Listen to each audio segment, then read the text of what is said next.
क्या खूबसूरत match India ने प्रूव कर दिया कि टेस्ट को किस तरह से इंटरेस्टिंग बनाया जा सकता है। अगर ये टेस्ट ऑलरेडी बहुत इंटरेस्टिंग होता है लेकिन उसके अंदर कम से कम ये जो एक क्विक गेम का जो एक फैक्टर होता है वो कम होता है, लेकिन इंडिया ने उसको प्रूव कर दिया। 5 दिन के अंदर जिस तरह से कैलकुलेट किया गया, 2 दिन बारिश की नजर हुए, लेकिन उसके बाद जिस तरह से कैलकुलेशन करते हुए तकरीबन आप समझ लें कि 2 से ढाई दिन के अंदर जो वो मैच मुकम्मल कर दिया।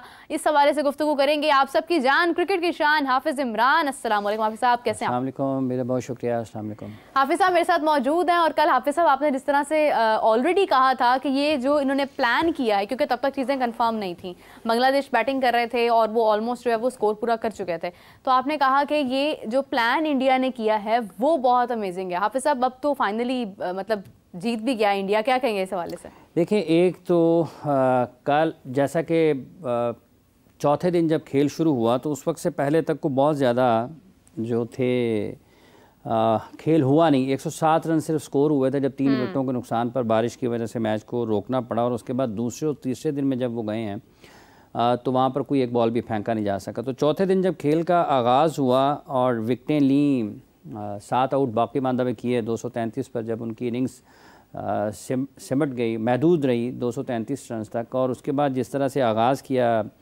रोहित शर्मा ने और यशस्वी जायसवाल ने, तो वो बुनियादी तौर पर चैलेंज था इंडिया का अपने आप को भी और इंडिया का बांग्लादेश को भी चैलेंज था कि अगर आप हमें रोक सकते हैं तो रोक लें, इस अंदाज में हम बैटिंग कर रहे हैं। और वो एक वाज़े ऐलान था कि ये टेस्ट मैच हम इसको नतीजा खेज़ बनाने की और फैसला कुन बनाने की कोशिश करेंगे हर हाल में।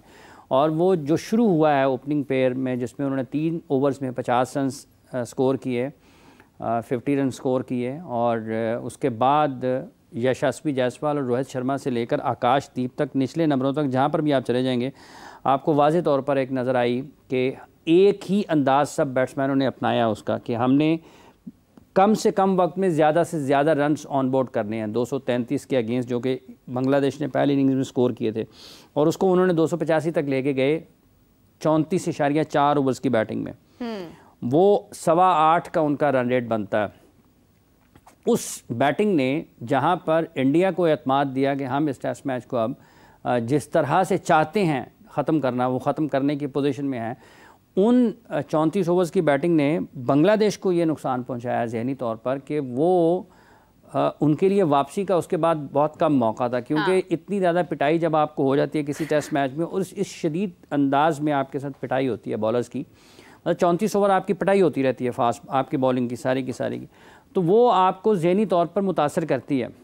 उससे वापस आने का एक ही तरीका था ना कि बांग्लादेश लंबी बैटिंग करता, जो कि वो नहीं कर सके।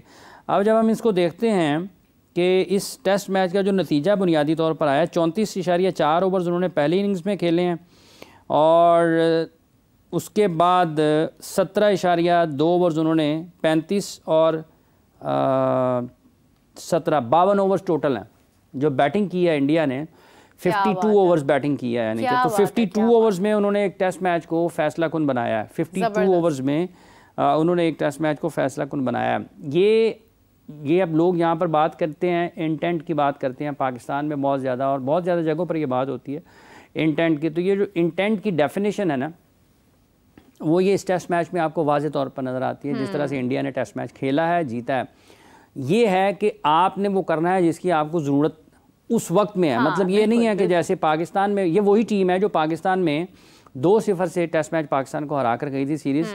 इंडिया में यही टीम 2 टेस्ट मैचों की सीरीज़ यकतरफा मुकाबले के बाद हारी है। पहला टेस्ट मैच जिसमें 144 144 पर 6 आउट किए थे, वो एक ख़ास लम्हा था, या वो वक्त था ख़ास जिसमें बांग्लादेश ने थोड़ा दबाव बनाया इंडिया के ऊपर और अपनी दबाव में लाए, अपनी बर्तरी साबित की फास्ट बॉलिंग के ऊपर। लेकिन उस 144 for 6 के बाद जब बाउंस बैक किया अश्विन और जडेजा ने, और उसके बाद से लेकर आखिरी आज विनिंग स्ट्रोक लगने तक, विनिंग रन बनने तक, कहीं भी इंडिया ने बांग्लादेश को मौका नहीं दिया खेल के किसी भी शोबे में। बैटिंग है, बॉलिंग है, आपकी हिकमत अमली है, आपके प्लेयर्स की बॉलर्स की तब्दीली है, बैट्समैनों की जो खेलने का अंदाज़ है, किसी भी एक जगह पर उन्होंने मौका दिया नहीं है। तो ये बुनियादी तौर पर इंटेंट है, और ये सिर्फ़ और सिर्फ किसी को दूसरे को तेज़ खेलता हुआ देखकर आप तेज़ खेलना शुरू नहीं कर देते हैं। उसके लिए आपको एक मुकम्मल तौर पर एक रास्ते से गुजरना पड़ता है, एक तैयारी करना पड़ती है। आप में सलाहियत का होना ज़रूरी है। फिर आपने उस सलाहियत में महारत हासिल करनी है, वो काम बार बार करके दोहराते हुए। ना आप जब तक उसको दोहराएंगे नहीं, आप उसमें महारत हासिल नहीं करेंगे, आपका उस पर उबूर नहीं होगा, तो आपके लिए मुश्किलात होंगी। पाकिस्तान में यही फास्ट बॉलर्स थे, स्पिनर्स थे बांग्लादेश के, जो हमसे खेल ही नहीं गए। हम दो सेशन नहीं खेल पाए, उनके खिलाफ आउट हो गए। इंडिया के खिलाफ वही बैटिंग जो कि यहाँ पर इतने 450 के अगेंस्ट लगभग 600 रन कर दिए थे, वो वहाँ पर 2 सेशन उन्होंने खेलने दिया। तो ये जो फ़र्क है बैटिंग में और बॉलिंग में, जो पाकिस्तान ने उनको मौके दिए और उन्होंने फ़ायदा उठाया उससे, वहाँ पर उनको वो मौके नहीं मिले। उन्होंने डोमिनेट किया खेल, आउट क्लास किया बांग्लादेश को। और जो फ़र्क होता है बेहतर टीमों का निस्बतन कमज़ोर टीमों के साथ मैचेस खेलते हुए, उस फ़र्क को उन्होंने बरकरार रखा है। और उन्होंने साबित किया है कि वो 2 WTC के फ़ाइनल खेल चुके हैं, तीसरी की तरफ वो बढ़ रहे हैं। और बांग्लादेश के लिए भी कुछ चीज़ें अच्छी ज़रूर उनके लिए भी हुई हैं। देखिए, मोमिन उल हक ने 100 किया, आज शादमान की कुछ बारी, मुशफ़िकुर रहीम की बारी, हसन महमूद की बॉलिंग, उनके जो फास्ट बॉलर्स हैं उनकी परफॉर्मेंसेस, इनफरादी तौर पर उनके खिलाड़ियों ने कहीं कहीं अच्छे खेल का मुजाहरा किया है। अब वो ये उनको ज़रूर एहसास हुआ होगा कि पाकिस्तान में जो उन्होंने क्रिकेट खेली थी उसमें और जो उन्होंने इंडिया में क्रिकेट खेली है, उनको किस तरीके से इस चीज़ को, इस फ़र्क को ख़त्म करना है कि जब दुनिया की बेहतरीन टीमों के ख़िलाफ़ आप टेस्ट मैचेस खेल रहे होंगे तो आपको 3 सेशन कैसे खेलना है। अगर आप 144 पर, पाकिस्तान ने उनके 26 पर 6 आउट किए, पाकिस्तान उसमें भी उनको दबाने में कामयाब रहा। पाकिस्तान ने 448 पर इनिंग्स डिक्लेयर की, पाकिस्तान उस टेस्ट मैच में भी नाकाम रहा। जब वो वहाँ पर गए हैं तो 150 रन नहीं कर पाए हैं, 233 पर आउट हो गए हैं। तो अपने रन स्कोरिंग की जो एबिलिटी है एज टीम, उन्होंने उसको किस तरह से बढ़ाना है। 144 पर 6 आउट करने के बाद आपने बाकी 4 विकेटें कैसे हासिल करनी है। अगर आपने अपनी ओपोजिशन को दबाया है, गिराया है, तो आपने उसको दोबारा उठने का मौका नहीं देना। ये चीज़ें किस तरीके से आपने मास्टर करनी है। तो ये उनको भी कुछ क्रिकेट अच्छी खेली है बांग्लादेश ने, इसमें कोई शक नहीं है। लेकिन अगर आपने बड़ी टीमों के खिलाफ टेस्ट मैचेस जीतने हैं तो उसके लिए आपको ज़्यादा अच्छी क्रिकेट खेलना पड़ती है। तो इंडिया को क्रेडिट है कि उन्होंने बुनियादी तौर पर, तो उनको इसमें शुरू में भी कोई ऐसा मसला नहीं था कि वो उनको बहुत ज़्यादा मुश्किलात का सामना करना पड़ता। लेकिन जो फ़र्क था ना बुनियादी तौर पर कि एक अच्छी टीम और निस्बतन कमज़ोर टीम में जो फ़र्क है, उस फ़र्क को बरकरार रखना जीत के साथ साथ अहम होता है। जब आप ऊपर खड़े होते हैं, जब दुनिया आपको किसी और तरीके से देख रही होती है, तो उन्होंने उस दोनों चीज़ों को बरकरार रखा है, फ़र्क को भी बरकरार रखा है, टेस्ट मैचेस भी आसानी जीते हैं। बिल्कुल सही बात है। हाफिज़ साहब, आपने पूरा ऐसे लग रहा है जैसे ना वो सारा एक होता है ना, बाद में आप उसका पूरा रिकैप दिखाते हैं, आपने सारे मैच का दिखाया और यकीनन बहुत सुनने वाला कोई बहुत अच्छा लग रहा होगा, क्योंकि ये सारा मैच, टेस्ट मैच जो है, इसके अंदर सबसे एक जो गैप था वो बारिश का था। और बारिश के बाद जिस तरह से कम बैक करना, चीज़ों को अलाइन करना और फिर उसको परफॉर्म करना और फिर मैच जीतना एक बहुत बड़ी बात है। यशस्वी जायसवाल की अगर हम बात करते हैं तो उन्होंने जिस अंदाज में, जिस स्ट्राइक रेट के साथ टेस्ट में परफॉर्मेंस दी है, वो भी बहुत काबिल तारीफ़ है। हाफिज़ साहब, तो क्या कहते हैं सवाल? देखिए, स्ट्राइक रेट की 5 दिन की क्रिकेट में अगर आप इसको वसी तनाजुर में देखते हैं तो बहुत ज़्यादा उतनी अहमियत नहीं होती है कि जिस वजह से, जैसे ना इमामुल हक को आपने ड्रॉप कर दिया। शान मसूद कल गुफ्तगू कर रहे थे, उन्होंने कहा जी कि हम कंसिस्टेंसी लाना चाहते हैं अपनी सिलेक्शन में, या खिलाड़ियों को बैक करते हो, अगर उनकी जगह भी जाती है तो चली जाए, इससे फ़र्क नहीं पड़ता। लेकिन सवाल ये पैदा होता है, जैसा आपने जायसवाल का सवाल किया है स्ट्राइक रेट का, तो इमामुल हक को जब आप ड्रॉप कर रहे थे टीम से, तो क्या उस वक्त तसलसल की बात नहीं थी?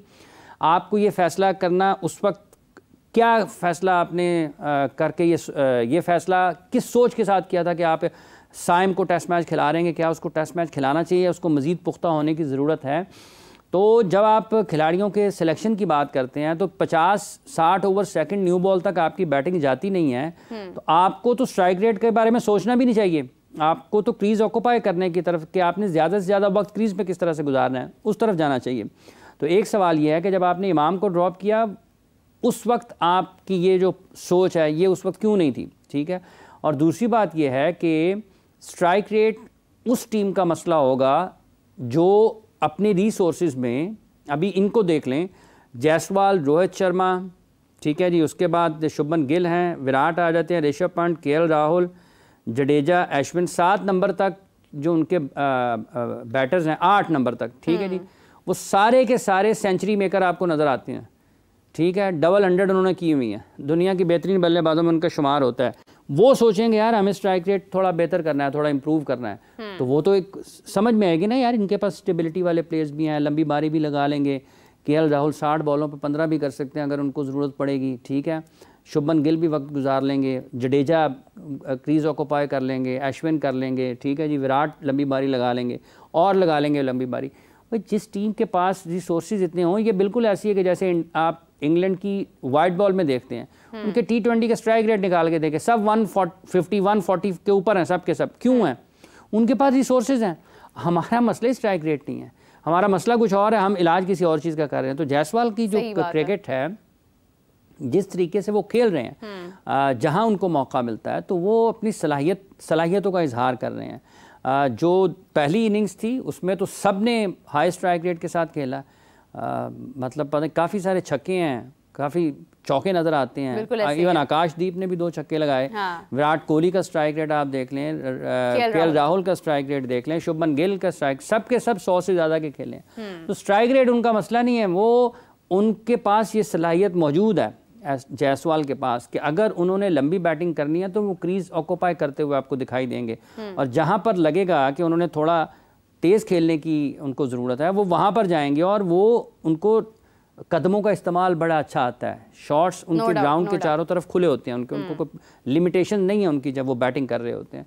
तो उनकी स्ट्राइक रेट मसला नहीं है, वो ना उनके ऊपर कुछ इस किस्म का आएगा। हाँ, ये उनके पास सहूलत ज़रूर मौजूद है, मतलब आप फ़ोन करते हैं ना कि आपके फ़ोन पर मतलूबा सहूलत मैसर नहीं है, तो उनके पास ये सहूलत है और उसमें उनको बेसिक्स मजबूत हैं और उनको सही जगह पर इस्तेमाल करना, बेसिक्स हैं उनकी, उनको इस्तेमाल जहाँ पर उन्होंने करना है वो उसको करते हैं। लेकिन उनका स्ट्राइक रेट मसला नहीं है। मेरा नहीं ख्याल कि इंडिया की अंडर 19 टीम खेल रही है ऑस्ट्रेलिया के साथ, वो रेड बॉल से खेल रही है, अनऑफिशियल टेस्ट मैच हो रहा है। तो आप देखें कि उनकी अंडर 19 की टीम भी जो है उनके लिए उसकी अहमियत ये है कि वो वहाँ पर भी अपने प्लेयर्स को उस सतह पर भी ऐसे तैयार कर रहे हैं कि उन्होंने आगे आकर मुस्तकबिल में क्या क्रिकेट खेलनी है। हम यहाँ पर T20 cricket, school cricket, university cricket, फलां क्रिकेट, भला क्रिकेट, नंबर ऑफ़ मैचेस इतने करा दिए, इतने करा दिए, ये गिनतियाँ विनतियाँ और चीज़ हैं। जब तक आप वो चीज़ नहीं करेंगे जिसकी ज़रूरत है आपको, जहाँ पर आपने जाकर खेलना है। देखें ये क्रिकेट है, ये हॉकी नहीं है, ना ये फुटबॉल है, ना ये बैडमिंटन है, ना ये टेबल टेनिस है। इसमें सरफेस बड़ा इंपॉर्टेंट रोल प्ले करता है। देखें ना बैडमिंटन में करता है, ना आपको फुटबॉल में करता हुआ नज़र आएगा, ना आपको टेबल टेनिस में करता हुआ नज़र आएगा, ना आपको हॉकी में करता हुआ नज़र आएगा। एक जैसे ही बिहेव कर रहे होते हैं सब जगह के ऊपर चीज़ें। क्रिकेट में ये जो सरफेस है इसकी इम्पोर्टेंस है बहुत ज़्यादा। जब तक आप उसको नहीं समझेंगे उस वक्त तक आपके लिए मुश्किल है कि आपको सरफेस अलाउ करता है या नहीं करता है, ठीक है। और अगर आप उसको बिल्कुल एक साइड पे कर दें जी इसके बगैर ही सब कुछ हो जाएगा, वो मुमकिन नहीं है, वो मुमकिन नहीं है।